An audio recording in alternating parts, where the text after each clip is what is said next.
আসসালামু আলাইকুম। প্রিয় দর্শক, অন্য মঞ্চের আলাপচারিতায় আপনাদের সকলকে আমন্ত্রণ জানাচ্ছি। প্রিয় বন্ধুরা, প্রীতি, সালাম এবং শুভেচ্ছা নেবেন।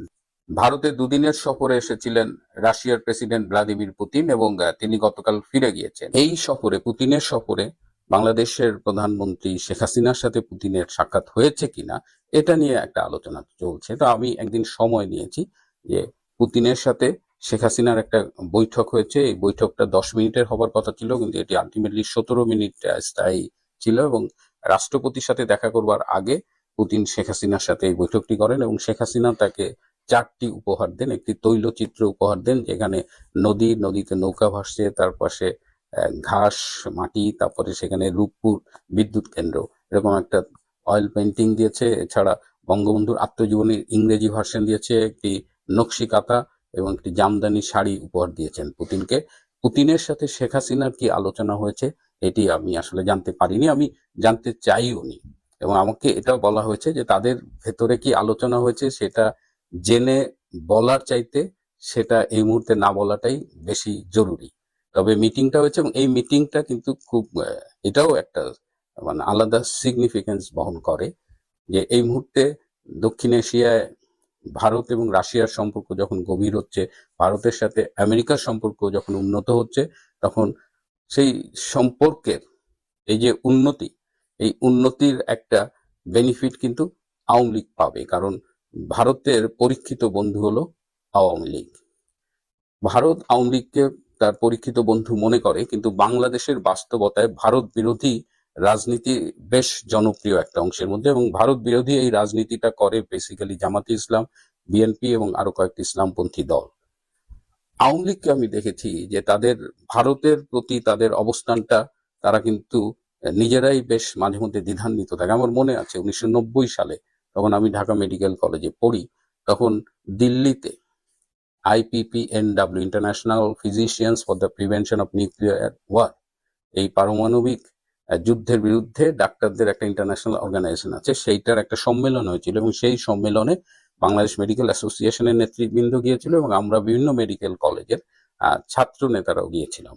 তো সেই মিটিং এ প্রধান অতিথি ছিলেন ভারতের সেই সময়ের প্রধানমন্ত্রী ভিপি সিং এবং বিশেষ অতিথি ছিলেন বাংলাদেশ আওয়ামী লীগের সেই সময়ের সভানেত্রী শেখ হাসিনা। কিন্তু শেষ মুহূর্তে শেখ হাসিনা সেই সম্মেলনে যাননি। কেন যাননি? বলা হলো যে শেখ হাসিনা গেলে বলা হবে যে এমনি সে ভারতের লোক বা প্রো ইন্ডিয়ান, এটা একটা সমালোচনা আছে, সুতরাং এটা গেলে এই সমালোচনা আরো বাড়বে। এই জায়গাটা আমি একটু কথা বলতে চাই, কারণ আমি নিজেও ভারতে 2 বছরের বেশি পড়াশোনা করেছি। আমি দেখেছি যে ভারত এমন একটা প্রতিবেশী যার কাছ থেকে আমাদের উপকৃত হওয়ার অনেক কিছু আছে, যার সাথে সুসম্পর্ক রাখলে আমরাই দিনের শেষে উপকৃত হব। কিন্তু ভারতের সাথে আমাদের এই সম্পর্ক নিয়ে একদল যেমন ভারত বিরোধিতার রাজনীতি করে, আরেক দল তেমন মানে অস্বস্তির মধ্যে থাকে যে আমাদের ভারতের দালাল বলবে। এবং আমি এটাও দেখেছি যে বাংলাদেশের মানুষ আসলে অনেকেই জানেন না যে ভারতের সাথে আমাদের কোথায় বন্ধুত্ব হওয়া উচিত এবং ভারতের কোন জিনিসগুলো আমাদের জন্য জরুরি না। আপনি যদি বাংলাদেশে দেখেন, আমরা ভারতীয় সিরিয়াল দেখার জন্য উদ্গ্রীব হয়ে থাকি, বাংলাদেশের ঘরে ঘরে ভারতীয় চ্যানেল, এটা খুব জরুরি না। ভারতীয় বস্তা পচা চ্যানেল দেখাটা জরুরি না, কিন্তু ভারতের যদি বিজ্ঞান, প্রযুক্তি, শিক্ষা, স্বাস্থ্য ব্যবস্থা এই বিষয়গুলো দেখেন, এইখান থেকে আমাদের নেবার অনেক কিছু আছে। ভারতের উপর আমরা বিভিন্ন নিত্য প্রয়োজনীয় পণ্যের জন্য নির্ভরশীল। সুতরাং ভারতের সাথে যদি আমাদের একটা বন্ধুত্বপূর্ণ সম্পর্ক থাকে, সেটা কিন্তু উভয় দেশকেই উপকৃত করবে। সুতরাং আওয়ামী লীগের আমার কাছে মনে হয় যে ভারতের ব্যাপারে, সম্পর্কের ব্যাপারে খুব স্পষ্ট একটা অবস্থান থাকা উচিত। এই বিরোধীরা কি বললো, কারণ ভারত বিরোধিতা যেমন একটা রাজনীতি, ঠিক বাংলাদেশের পক্ষে প্রতিবেশীর সাথে সুসম্পর্ক বজায় রাখা এটাও একটা রাজনীতি, এবং এই রাজনীতির বিষয়ে আওয়ামী লীগকে খুব স্পষ্ট একটা অবস্থান নেওয়া উচিত। এবং আজকে যে পুতিনের সাথে এই শেখ হাসিনার বৈঠক হলো, বা এই যে ভারত রাশিয়ার সম্পর্ক, এটার বেনিফিট আমি একটু আগেই বললাম যে এটার বেনিফিট কিন্তু আওয়ামী লীগের ঘরেও যাবে। এবং আপনি যদি রোহিঙ্গা সমস্যার কথা ভাবেন, মিয়ানমারের সাথে রাশিয়া এবং ভারতের সুসম্পর্ক রয়েছে, সুতরাং সেই সম্পর্ককে কাজে লাগিয়ে এই রোহিঙ্গা সমস্যার সমাধানেও ভবিষ্যতে কাজে লাগতে পারে। সো আজকে বাংলাদেশ আওয়ামী লীগ রাজনৈতিকভাবে যে প্রতিকূলতার মুখোমুখি আছে এবং পর্দার আড়ালে যে খেলাগুলো চলছে, ভারতের সাথে আমেরিকা, ভারতের সাথে রাশিয়া এবং বাংলাদেশ নিয়ে এই দুই বৃহৎ শক্তির, রাশিয়া এবং আমেরিকার আগ্রহ এবং তাদের তৎপরতা, সব মিলিয়ে আগামী দিনে কিন্তু বাংলাদেশের রাজনীতিতে একটা পরিবর্তন আসার সম্ভাবনা তৈরি হয়েছে। এবং সেই পরিবর্তন এলে তার থেকেও আওয়ামী লীগ উপকৃত হবে। সুতরাং এই যে পুতিন যে ভারত সফর করে গেলেন এবং মোদি, শেখ হাসিনা সহ আরো অনেকের সাথে মিটিং করেছেন, এই মিটিং এর একটা প্রভাব দক্ষিণ এশিয়ার এবং ইন্দো প্যাসিফিক অঞ্চলের রাজনীতির উপরে যেমন পড়বে, বাংলাদেশের উপরে পড়বে, বাংলাদেশ আওয়ামী লীগের রাজনীতির উপরেও সেটা পড়বে। আমাদের শুধু এখন অপেক্ষা করতে হবে এই প্রভাবগুলো কিভাবে পড়ে সেটা দেখার জন্য। ভ্লাদিমির পুতিন এলেন ভারতে, মোদির সঙ্গে সাক্ষাৎ হলো, তার উষ্ণ অভ্যর্থনা সবাই দেখলেন, সবই চোখের সামনে ঘটেছে। আমি বলি না চোখের সামনে অনেক কিছু ঘটে, অথচ আমরা ওভারলুক করে যাই। এবার যখন আমি বলে দেবো তখন আপনারা বুঝতে পারবেন সত্যিই তো এই ঘটনাগুলো আমার চোখের সামনে ঘটেছিল, অথচ ধরতে পারলাম না। আসলে এখানেই হচ্ছে বিশ্লেষণ। আপনি প্রথম থেকে দেখুন, পুতিন এলেন, বিমানবন্দরে তাকে রিসিভ করলেন কে? প্রধানমন্ত্রী নরেন্দ্র মোদী। তিনি পুরো একেবারে মানে সে পুরনো বন্ধুর সঙ্গে দেখা করার জন্য যেমন গড়গড় করে হাঁটতে হাঁটতে হাঁটতে হাঁটতে নেমে এলেন, নেমে এসে একেবারে বুকে জড়িয়ে দিলেন, ধরলেন এবং পিঠ চাপড়ালেন। খুব কম রাষ্ট্রনেতা, খুব কম রাষ্ট্রনেতার এরকম পিঠ চাপড়ান, বিশেষ করে পুতিন তো নন, এক্সেপশনাল পুতিন। মিচকি হাসবেন, গম্ভীর থাকবেন, কিন্তু পিঠ চাপড়ানোর মতো ঘটনা কখনো দেখবেন না। এ তো গেল নাম্বার ওয়ান। নাম্বার টু, এইবার ধরুন গাড়ির সারি। ভারতবর্ষের কাছে কি লিমুজিন কম আছে? বিএমডাব্লিউ কম আছে? বা মার্সিডিজের সংখ্যা কি কম আছে? হাজারে হাজারে মার্সিডিজ রয়েছে আমাদের সরকারের হাতে, সবই বুলেট প্রুফ। কিন্তু উনি চড়লেন কোথায়? একটা সাদা টয়োটা গাড়িতে। ভাবুন, সব হচ্ছে কালো গাড়ির সারি, তার মধ্যখানে একটা সাদা ধবধবে দুধ হাঁস টয়োটা গাড়িতে মোদি উঠলেন। পুতিনের লিমুজিন কিন্তু পেছনে ছিল, পুতিন কিন্তু সেই লিমুজিনে উঠলেন না, উনি গিয়ে উঠলেন একদম মোদিজির গাড়িতে। এটা একটা বার্তা পুতিনের, যে আপনি যেমন আমার সুরক্ষা ব্যবস্থাকে আপনি যেমন বিশ্বাস করেছিলেন, বিশ্বাস করে আমার গাড়িতে 45 মিনিট আপনি কাটিয়েছেন, তেমনি আপনার সুরক্ষা ব্যবস্থাকে আমি সম্মান করি এবং জানি আপনার সঙ্গে থাকলে কোনো বিপদ আমায় ছুঁতে পারবে না। তাই একই গাড়িতে উঠে তিনিও একটা রেসিপ্রোকালি একটা বার্তা দিলেন। দ্বিতীয় বার্তা কি? দ্বিতীয় বার্তা হচ্ছে টয়োটা। অর্থাৎ টয়োটা কেন? টয়োটা হচ্ছে দ্বিতীয় বিশ্বযুদ্ধের পর জাপান যখন আত্মসমর্পণ করে, তারপরে সেখানে জাপানে কোনো সৈন্যবাহিনী নিজস্ব ছিল না, নিরাপত্তার দায়িত্ব সম্পূর্ণ ছিল ইউএস এর উপরে। ইউএস সেই সুযোগ নিয়ে ক্রমশ স্ক্রু করেছে আমাদের জাপানকে। এখন জাপান গেছে তেড়ে ফুড়ে উঠে খেপে, যা আমাকে তো একদম শুইয়ে দিচ্ছে। যেভাবে ট্যারিফ চাপিয়ে দিয়েছে, তারপর থেকে জাপানের পাশে গিয়ে দাঁড়িয়েছে কিন্তু ভারতবর্ষের প্রধানমন্ত্রী। এখন জাপানে শিনজো আবেকে মনে আছে? প্রাক্তন প্রধানমন্ত্রী শিনজো আবে, তাকে কিন্তু তিনি কিন্তু অ্যাসাসিনেটেড হয়েছিলেন, আততায়ীর গুলিতে তিনি মারা গেছিলেন। মেরেছিল কে? মেরেছিল সিআইএ। কারণ শিনজো আবে তিনি আমেরিকার কথা, জাপানের কথা তিনি শুনতে চাননি, ফলে তাকে তার জীবন মূল্য দিতে হয়েছে আর কি। তো সেইটা একটা জাপানকে সামনে রেখে, টয়োটা গাড়িকে সামনে রেখে আসল লোককে একটা বার্তা দেওয়া, আসল দেশকে বার্তা দেওয়া যে জাপানের পাশে কিন্তু ভারতবর্ষ এবং রাশিয়ার মতো দেশ কিন্তু রয়েছে। এটা গেল দ্বিতীয়। পরেরটা, তারপরেরটা হচ্ছে এই যে 5 স্তরীয় নিরাপত্তা বলয়, 4 স্তরীয় ছিল, এখন 5 স্তরীয় হয়েছে নিরাপত্তা বলয়। এই নিরাপত্তা বলয়কে ঘেরা টপকে ভারতের এত সমস্যা থাকা সত্ত্বেও ভারতের মধ্যে তার প্রধানমন্ত্রী বা তার অতিথির গায়ে হাত দেবে এমন কোন দুঃসাহসী কর্মকাণ্ড কেউ করতে পারবে না। এটাও কিন্তু আশেপাশে সমস্ত দেশকে একটা বার্তা দিয়ে দেওয়া যে তোমরা যতই চেষ্টা করো আমাদের সুরক্ষা বেষ্টনী ভেদ করে তোমরা কোনোদিনই আসতে পারবে না। মানে এইগুলো হচ্ছে প্রত্যেক কটা কিন্তু কূটনৈতিক বার্তা দেওয়া হয় এবার দেখুন সবকিছু এগ্রিমেন্ট হলো এখানে। আমাদের এখানে রাশিয়ার সঙ্গে ভারতের সঙ্গে অনেকগুলো এগ্রিমেন্ট হয়েছে। সে একদম ভূমি থেকে আকাশ পর্যন্ত সব এগ্রিমেন্ট হয়েছে। একটা জয়েন্ট প্রেস কনফারেন্সও হয়েছে। সেটা হচ্ছে আপনার সবাই যেটা শুনতে পেয়েছে, জয়েন্ট প্রেস কনফারেন্স। কিন্তু জয়েন্ট ডিক্লারেশন সেটা কোনো হয়েছে? জয়েন্ট ডিক্লারেশন কেউ জানে? কেউ জানে না জয়েন্ট ডিক্লারেশন কি হয়েছে। এই যে পুতিনের সঙ্গে আধা ক্যাবিনেট চলে এলেন, দেখলেন না আপনারা? সব পাশে সব দাঁড়িয়ে, আমি আগের ভিডিও দিয়েছি, পাশে সমস্ত সোভিয়েত ইউনিয়ন, রাশিয়া থেকে যে সমস্ত নেতা মন্ত্রীরা এসেছিলেন, ক্যাবিনেট মন্ত্রীরা এসেছিলেন, তাদেরকে পর পর মোদীজির সঙ্গে আলাপ করে দিলেন প্রেসিডেন্ট পুতিন। তারা গেলেন কোথায়? এই ক্যাবিনেট মন্ত্রীরা এসেছিলেন কি করতে, গেলেন কোথায়? যে যার আমাদের ভারতবর্ষের দপ্তরীয় মন্ত্রীগুলোর সঙ্গে সমস্ত বৈঠকে বসে গেছিলেন। এই 27 ঘন্টা, 37 ঘন্টার যে ভিজিটটা হলো, 37-38 ঘন্টার এই ভিজিটে যত এগ্রিমেন্ট করা ছিল সেই এগ্রিমেন্ট গুলো কমপ্লিট হয়ে গিয়েছে, যেগুলো কিন্তু ওই জয়েন্ট স্টেটমেন্টে আসেনি।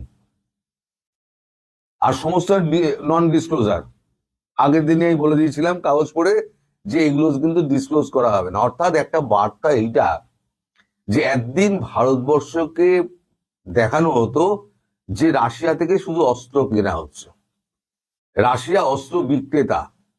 এখন রাশিয়া অস্ত্র বিক্রেতা নয়, রাশিয়া একটা স্বয়ংসম্পূর্ণ একটা দেশ, যে আমেরিকার মতো শক্তিকে চ্যালেঞ্জ জানাতে পারে।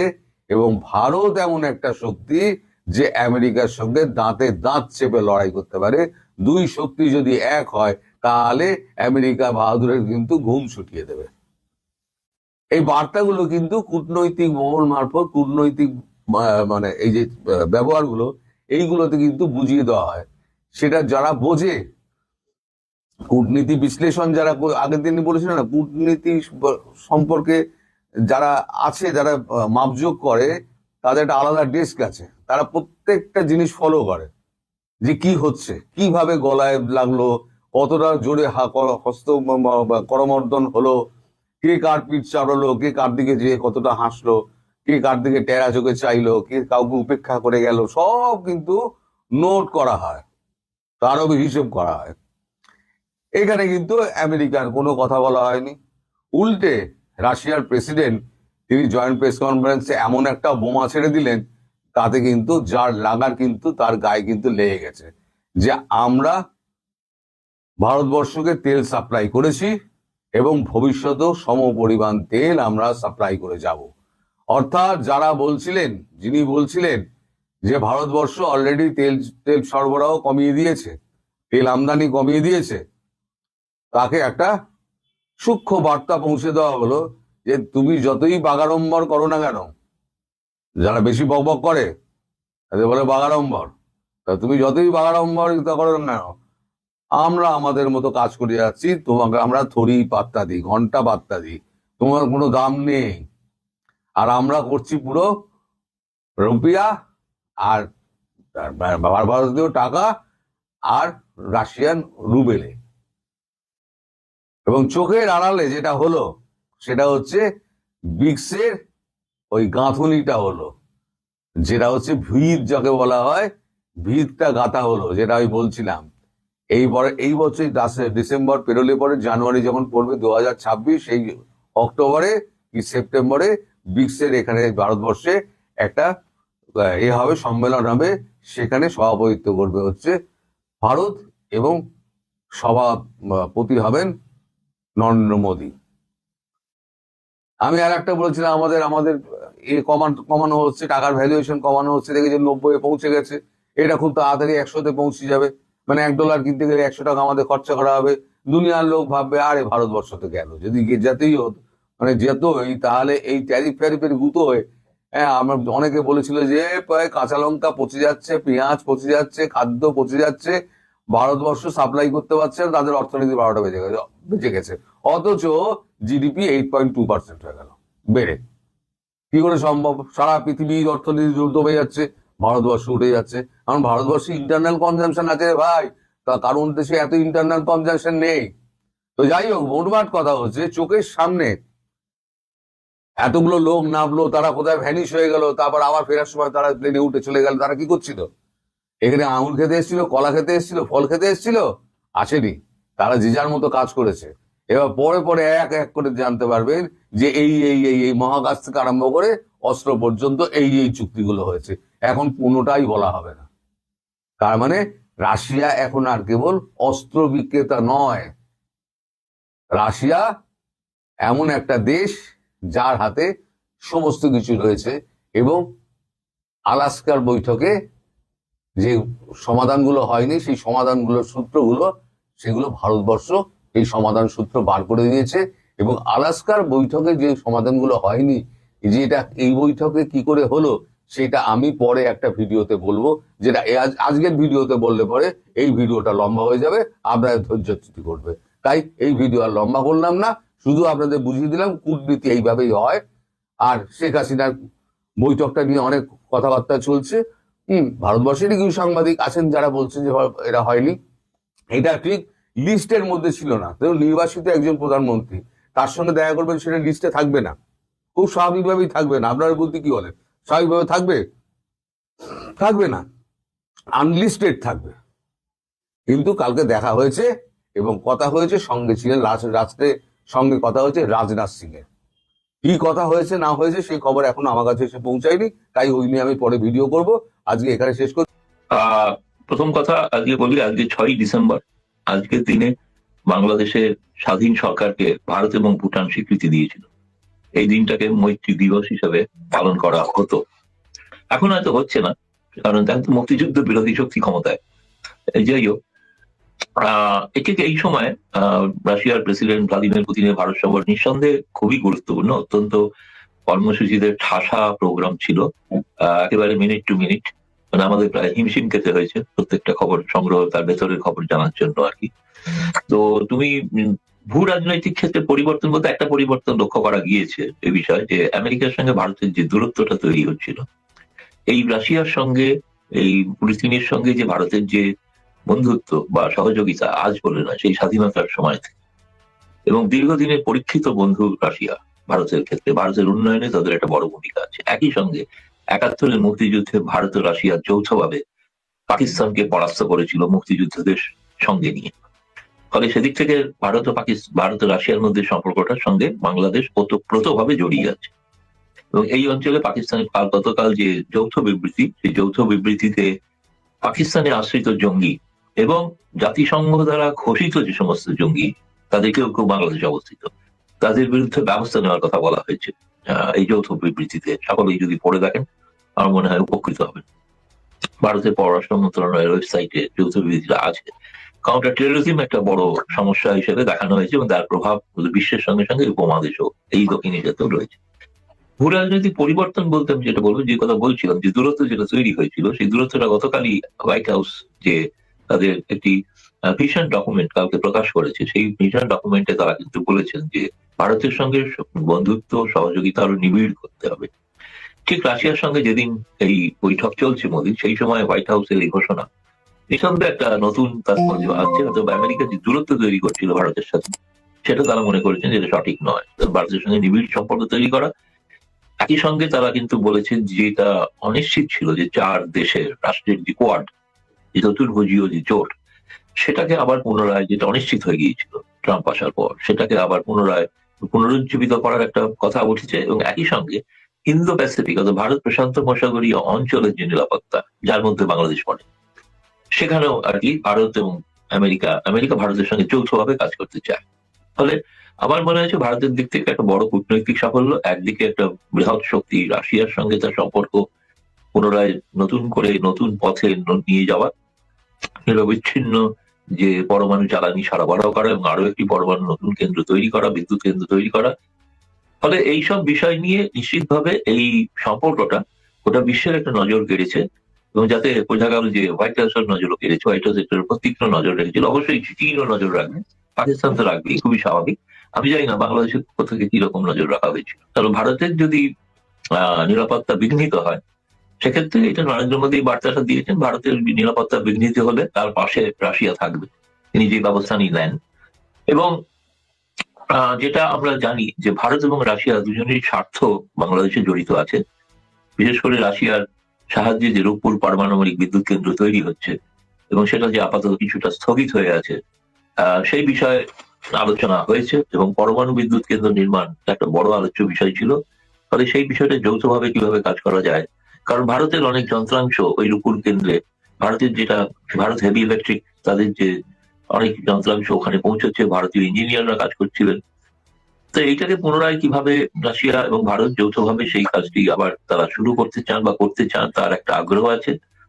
আর জঙ্গিবাদের কথা তো তুমি তো বলবে, তোমাদের দেশ থেকে তো একদিকে বাংলাদেশের হাই কমিশনার, তিনি নানাবিধ সভায় তিনি ভারতের সঙ্গে সম্পর্ক তৈরি করার, পুনঃস্থাপিত করার, নিবিড় করার কথা বলছেন। অন্যদিকে বাংলাদেশে আমরা দেখছি যে প্রকাশ্যে ভারত বিরোধী হুমকি দেওয়া হচ্ছে, ভারতের টুকরো করে দেওয়া হবে, জাতীয় প্রেস ক্লাব থেকে ঘোষণা করা হচ্ছে কোন একজন অবসরপ্রাপ্ত জেনারেল, সেগুলো নিয়ে কখনো সরকারিভাবে কোনো তার নিন্দা হচ্ছে না।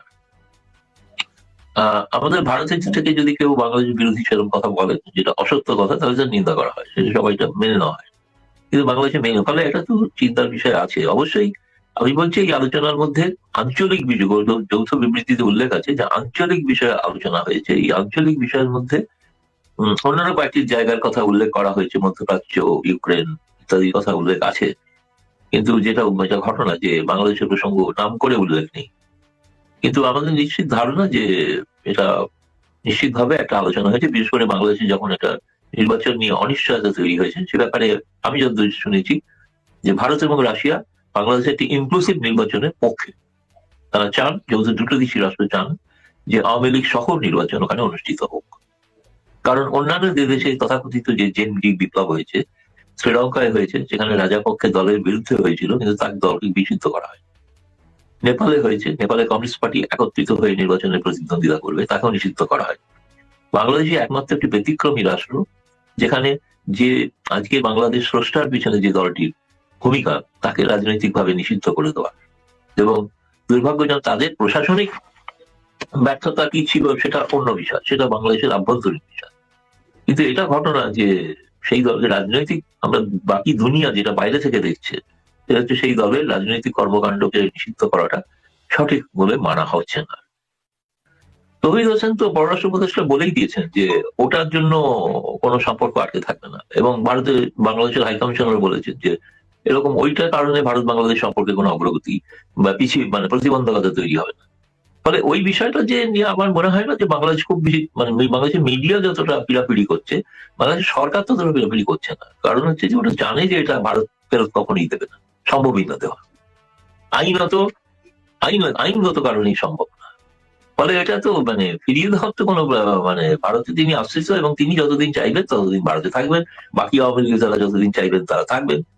এখানে ভারত তাদের নিয়ে তো এরকম অনেককেই আশ্রয় দিয়ে থাকেন, এটা কোনো ব্যাপার না। ভবিষ্যতে যদি কোনো পট পরিবর্তন ঘটে, এখন যারা আছেন তাদের যদি কোনো অসুবিধা হয়, তাদের জন্য ভারতের দরজা খোলা থাকবে।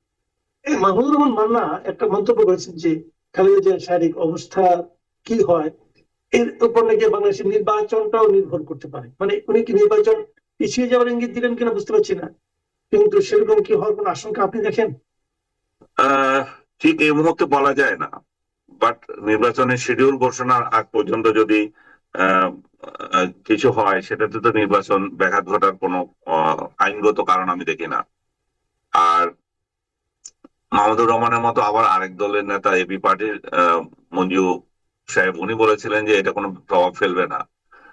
তো আমি ব্যক্তিগতভাবে মনে করি যে এটাতে প্রভাব ফেলবে কেন, কারণ উনি বাংলাদেশের শ্রদ্ধেয় একজন রাজনীতিবিদ। সবারই কপালে আমাদের এক জায়গায় যেতে হবে, এটা জন্ম যেহেতু নিয়েছে আমরা, মৃত্যু তো অবধারিত। সেই জায়গায় ওনাকে যদি যথাযথভাবে উনি যদি চিকিৎসা নিয়ে ফেরত আসতে পারেন, সেটা তো সে আশঙ্কা তো নাই।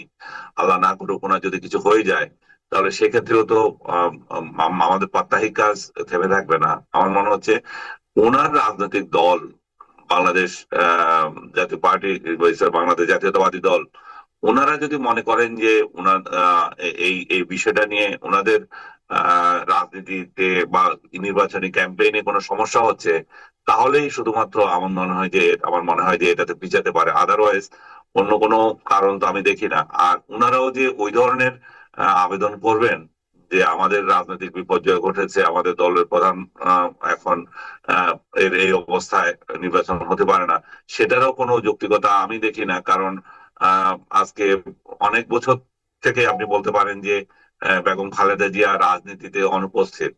উনি রাজনীতিতে আছেন কিন্তু সক্রিয়ভাবে তো উনি ওনার দল পরিচালনা করছেন না। ওনার দল তো তারেক জিয়াই করছেন বা তারেক রহমানই করছেন। তো তারেক রহমান যখন করছেন বা এখানে ফখরুল সাহেবরা করছেন, তো সেক্ষেত্রে আগের মতোই তো হওয়ার কথা, নতুন কিছু তো না। এমন তো নয় যে উনি নির্বাচনী প্রক্রিয়ায় উনি ইনভলভ, সে কারণে ওনার অনুপস্থিতিতে এটা পিছিয়ে যেতে পারে, আমি মনে করি না আর কি। জি, আরেকটা বিষয়, আপনি খেয়াল করেছেন যে কালকে বিএনপির পক্ষ থেকে ওরা তো আগে একবার 237 জনের নাম ঘোষণা করেছিলেন, যাদেরকে গ্রিন সিগন্যাল দেওয়া হয়েছিল। এখন তারা আরো 36 জনের নাম ঘোষণা করলেন, এবং এই 36 জনের মধ্যে আগে 237 জনে একজনকে স্থগিত করা হয়েছিল, সেখানে নতুন প্রার্থী দিয়েছেন। এবং এই 36 জনের নাম ঘোষণা করার পর ওনার জোটের যারা আপনার শরিক ছিল, তাদের মধ্যে কিন্তু এক ধরনের মানে হতাশা মনে হয় দেখা যাচ্ছে। যেখানে কি আমি কালকে মাহমুদুর রহমান মান্নার বক্তব্য টের পেলাম যে আমাদের সঙ্গে নাকি কথা না বলে তারা ঘোষণা করেছেন। তো আপনার কি মনে হয় যে বিএনপির সঙ্গে যারা জোটবদ্ধ ছিল, তারা বিএনপির সঙ্গে নির্বাচন করবে বলে এক ধরনের আশা করেছিলেন, তাদের মধ্যে কোনো ধরনের হতাশা তৈরি হচ্ছে? মাহমুদুর রহমানের এই বক্তব্য যদি আপনি ধরে থাকেন তাহলে হতাশা তো থাকেই কিছুটা। কিন্তু আমি তো শুনলাম ওনার ঋণ খেলাপি পরিস্থিতিও আছে, যেটা ওনাকে নির্বাচন করতে বাধা দিতে পারে। আমি জানি না ব্যক্তিগতভাবে মান্না ভাই নিজে সে পরিশোধ করে হয়তো নির্বাচন করতেও পারেন। কিন্তু শরিক দলগুলোকে বিএনপি দূরে সরিয়ে দিচ্ছে সেটাও তো না। শরিক দলকে, এটা তো আর জামাতে ইসলামী না যে তাদের যে শরিক দল ছিল তাদের সাথে নির্বাচন মানে দর কষাকষি হবে। শরিক দল তো 2-4 জন। তো তাদের জন্য তো ওনারা বিএনপি অলরেডি 22 সিট রেখে দিয়েছে। আর যদি তাদেরকে দিতেই হয়, এমন যাদেরকে বড় বড় ফিগার যারা আছে, তাদের আসনে তো আমি কাউকে ঘোষণা করতে দেখি নাই। মাহমুদুর রহমানের আসনে যদি ঘোষণা করে থাকে, আমি জানি না করছে কিনা। মানে অন্যান্য আসনগুলোতে তো সবগুলোতে ঠিক আছে, মাহমুদুর রহমানের আসনে আমি ঘোষণা আমার মনে হয় করেনি। পার্থের করেনি, ববি আজাদের করেনি, তারপরে নুরুর দল 2টা দেওয়ার কথা ছিল সেটা করেনি। তাহলে করছে কার কোথায়? আমি তো দেখছি বরং আরো অনেকগুলো আসন রেখে দিয়েছে। তাতে মনে হতে পারে এনসিপি কে নেওয়ার তাদের একটা প্ল্যান আছে। কারণ এনসিপি কেও দীর্ঘদিন থেকে বলছিল যে তাদেরকে কিছু সিট তারা দেবে, সেটা 20 সিট বা 20 সিটের কম হতে পারে। এখন 20 সিটেও যদি সমাধান হয়, তাহলে সেটাও তো অ্যাডজাস্ট করতে পারে। এটা তো নির্বাচন হয়ে যায় না, এটা তো প্রাথমিক না। দুটো আসন দেখলাম আপনার, এই ধানমন্ডিতে আসন যেটা, যেখানে আপনি ভোটার, সেখানে হুম, আসিফ মোহাম্মদ সজীব ভুঁইয়ার একটা কথা আমরা শুনেছিলাম, কোনো হুম, কনক্রিট কিছু ছিল না। সেটা তো হুম। একজনকে বিএনপি দেওয়া হয়েছে, এবং উত্তরায় মুগ্ধর ভাই স্নিগ্ধকে দেওয়ার কথা অনেকে বলেছিল মুখে মুখে। এই দুটো আসন তো চলে গেল আর কি। চলে যাওয়া না, আমি মনে করি যে বিএনপি এখানে যথাযথ সিদ্ধান্ত নিয়েছে। আমি আমার আসনের কথা যখন বললেন, আমি রবিউলের সাথে রিসেন্টলি একটা টক শোতে আমার বাদানুবাদ হয়েছে, পাবলিক সেটাই দেখেছে শুধু। রবিউল আমাদের ডিপার্টমেন্টের ছোট ভাই, আপনিও জানেন। তো রবিউলের সাথে আমার যখন কথা হচ্ছে, আমি তাকে জিজ্ঞেস করলাম যে কি পরিস্থিতি, এবং আমি বললাম যে সে পাচ্ছে কিনা। এবং আমি তাকে স্পষ্ট বললাম এখানে অসীম আছে, ব্যারিস্টার অসীম আমাদের বন্ধু মানুষ, আমাদের ইয়ারমেট। অসীম পেলে আমি খুশি হব, কিংবা সে পেলেও খুশি হব। কারণ তারা 2জন এখানে এখানে আছে, দীর্ঘদিন থেকে তারা এখানে রাজনীতি করছে। আর আমি আসিফের কথা সরাসরি বললাম। আসিফ এখানে আসাটা মানে বেখাপ্পা দেখায়। কারণ হচ্ছে যে আমার ব্যক্তিগতভাবে আমার ভোট দেওয়ার সমস্যা হবে। আমি তো আসলে ভোট দেওয়ার মতো লোকই পাবো না তাহলে তখন। এই আর এমনিতেই নাই, আওয়ামী লীগ নাই, জাতীয় পার্টি নাই, 14 দল নাই, তার উপরে খুচরা খুচরা পার্টি আছে। এর মধ্যে আবার আসিফ আসবে। আসিফ যদি এখানে ভোটে দাঁড়ায়, আসিফ হচ্ছে যে ইউনূস সরকারের সবচেয়ে দুর্নীতির প্রতীক। ইউনূস সরকারের দুর্নীতির প্রতীক আসিফকে যদি এখানে দেওয়া হয়, তো তাকে ভোট দেওয়ার তো কোনো আমি মানে হয় না। পার্সোনালি আমি তাকে পছন্দ করতে পারি না করতে পারি, সেটা অন্য বিষয়। কিন্তু নীতিগতভাবে কিভাবে ভোট দেবে ইউনূস সরকারের দুর্নীতির প্রতীক যে তাকে, এবং বিএনপি তাকে কেন এখানে দেবে? এটা আমার কাছে ভোট দেওয়ার ক্ষেত্রে ভীষণ এটা যন্ত্রণা তৈরি হবে।